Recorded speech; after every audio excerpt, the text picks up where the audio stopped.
Hello student, unique computer study channel में स्वागत है। आज की जो अपनी वीडियो रहेगी डीसीए और पीजीडीसीए में जो इंटरनेट एंड वेब डिजाइनिंग की बुक है उसमें आपके जो सीएसएस है, सीएसएस में आपको फॉन्ट प्रॉपर्टी के बारे में मैं आपको बता रहा था। उस फॉन्ट प्रॉपर्टी में आज अपन सीखेंगे फॉन्ट साइज की कोडिंग को किस प्रकार से क्या किया जाता है, चलाया जाता है। ठीक है ना। आपका जो ये क्वेश्चन है ये आपके internet and web designing PGDCA second semester की बुक है। उसमें आपको फॉन्ट प्रॉपर्टी में फॉन्ट साइज की क्या रहेगी, कोडिंग रहेगी। इस कोडिंग को आपको कैसे चलाना है, कैसे से क्या करना है, मैं आज आपको इस वीडियो में बताने वाला हूँ। ठीक है ना। तो बहुत ही अच्छे से ध्यान से देखना। सबसे पहले आप यहाँ पे लिखोगे फॉन्ट साइज। ठीक, font size in HTML coding, मतलब कि पहले आपको जो फॉन्ट साइज रहेगा उसकी कोडिंग को कहां पे चलाना है, HTML में इस कोडिंग को चलाना है। अब यहाँ पे आप सबसे पहले क्या लिखोगे, HTML। ठीक है ना। इसके बाद यहाँ पे लिखोगे हेड, फिर यहाँ आप लिखोगे लिंक। इसके बाद यहाँ पे आपको लिखना है स्पेस देके लिंक लिखोगे, फिर स्पेस देकर के आप लिखोगे यहाँ पे रिलेशन, फिर इक्वल, डबल कोटेशन मार्क के अंदर आपको क्या लिखना है, स्टाइल सीट। ठीक, स्टाइल सीट लिखने के बाद यहाँ पे फिर आपको डबल कोटेशन मार्क लगा के लिखना है हाइपर रेफरेंस। इसके बाद यहाँ फिर इक्वल लगाओगे, फिर यहाँ पे डबल इन्वर्टेड कॉमा लगा दोगे। इतना करने के बाद आप यहीं से अब क्या कर दोगे, एंटर कर दोगे, क्योंकि जो आगे की अभी इसमें आपको चीज लिखनी है वो जब अपन सीएसएस की फाइल को बनाएंगे तो उस सीएसएस की फाइल को बनाने के बाद उस फाइल को आप जिस नाम से क्या करोगे, सेव करोगे। तो उसको आप जिस नाम से सेव करोगे वो नाम आपको यहाँ पे लिखना है। ठीक है। तो यहाँ आपको दूसरी लाइन में आना है। अब फिर से टैग चालू करके यहाँ हेड टैग को क्या कर दोगे, बंद कर दोगे। इसके बाद फिर नीचे आओगे आप, यहाँ पे आप टाइटल देना। टाइटल में मैंने दे दिया फॉन्ट साइज प्रॉपर्टी। ठीक है ना। यहाँ पे आप क्या लिख दोगे, फॉन्ट साइज प्रॉपर्टी। इसके बाद आप क्या करोगे, टाइटल को बंद कर दोगे। टाइटल को बंद करने के बाद अब आप आगे आओगे तो यहाँ पे किसको चालू करोगे, बॉडी टैग को। अब बॉडी टैग के अंदर जो मुझे डेटा लिखना है, जैसे मैंने बोला कि मैंने पी एलिमेंट को यहाँ पे लागू किया। ठीक है ना। अब इसमें जो भी आप फॉर्मेटिंग करना चाहते हो वो जिस डेटा में करोगे उस डेटा को आपको यहाँ पे टाइप करना होता है। जैसे यहाँ पे मैंने लिख दिया रीड ओनली मेमोरी। ठीक है ना। मैंने इस डेटा को क्या कर दिया, यहाँ पे टाइप कर दिया, और यहाँ पी को क्या कर देंगे, आप बंद कर देंगे। इसके बाद अगली लाइन में आप आओगे तो अब किसको बंद करना है, बॉडी को। तो यहाँ पे अब आप बॉडी को बंद कर देना, और इसके बाद किसको बंद कर दोगे, HTML को।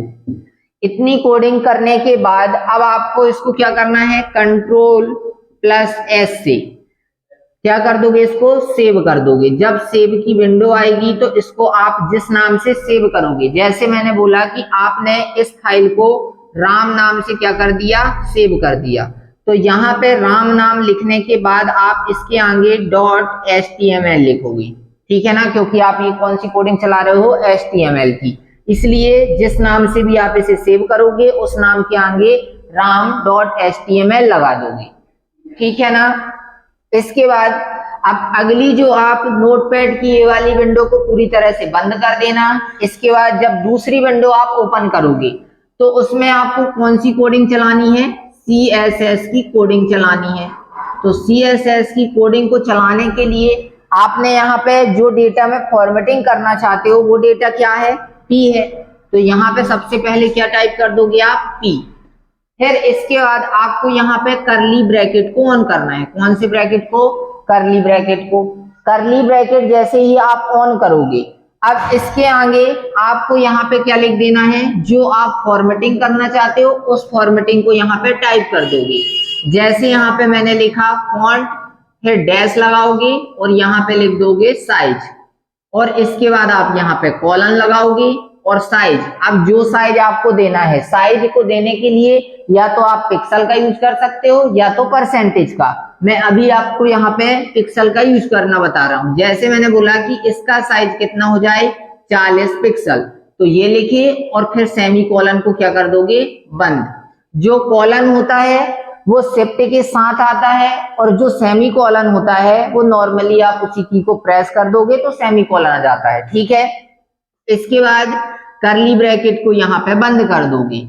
अब इस फाइल को जब आप Ctrl+S से क्या करोगे, Ctrl+S करके सेव करोगे, तो इस फाइल को आप जिस भी नाम से सेव करोगे उस नाम के आगे आपको क्या लिखना है, .css। जैसे मैंने यहाँ पे लिख दिया rohan.css। तो अब ये जो फाइल आपने CSS की कोडिंग चलाई है, जिस नाम से उसको सेव किया है, इसी फाइल को आपको यहाँ पे लाके क्या कर देना है, लिंक कर देना है। तो यहाँ पे आप क्या लिख दोगे, डायरेक्ट आके रोहन, स्पेस नहीं देना है और .css। इसके बाद आप क्या कर दोगे, डबल इन्वर्टेड कॉमा बंद और इसके बाद इस टैग को भी बंद। इस लाइन में यहाँ पे आपने जितना भी डेटा लिखा, लिंक लिखने के बाद बस यहाँ पे स्पेस का यूज किया गया है। इसके बाद यहाँ पे कोई भी स्पेस का यूज नहीं करोगे। यदि आप स्पेस का यूज करोगे तो आपकी ये जो कोडिंग है ये रन नहीं होगी।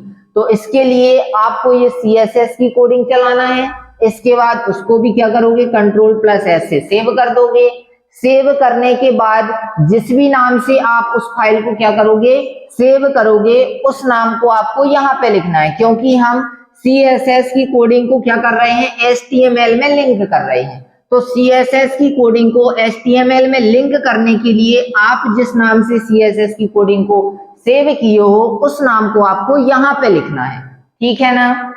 इतना करने के बाद अब जब आप इस फाइल को ओपन करोगे, कौन सी, राम वाली फाइल को ओपन करोगे, तो जो आपका आउटपुट प्राप्त होगा वो आउटपुट क्या लिखेगा, रीड ओनली मेमोरी यहाँ पे लिख के आएगा। और इसके साथ साथ इसका जो डेटा का साइज रहेगा वो कितने पिक्सल हो जाएगा, 40 पिक्सल, ठीक है ना। तो इस प्रकार से आपको कौन सी प्रॉपर्टी चलानी है, फॉन्ट साइज प्रॉपर्टी। जो मैंने आपको क्वेश्चन बता रहा हूं, ये क्वेश्चन में मैंने आपको पिछले वीडियो में बताया था फॉन्ट विड्थ प्रॉपर्टी और इसके साथ साथ फॉन्ट फैमिली प्रॉपर्टी, ठीक है ना। तो आज मैंने आपको कौन सी प्रॉपर्टी बताई है, फॉन्ट साइज प्रॉपर्टी।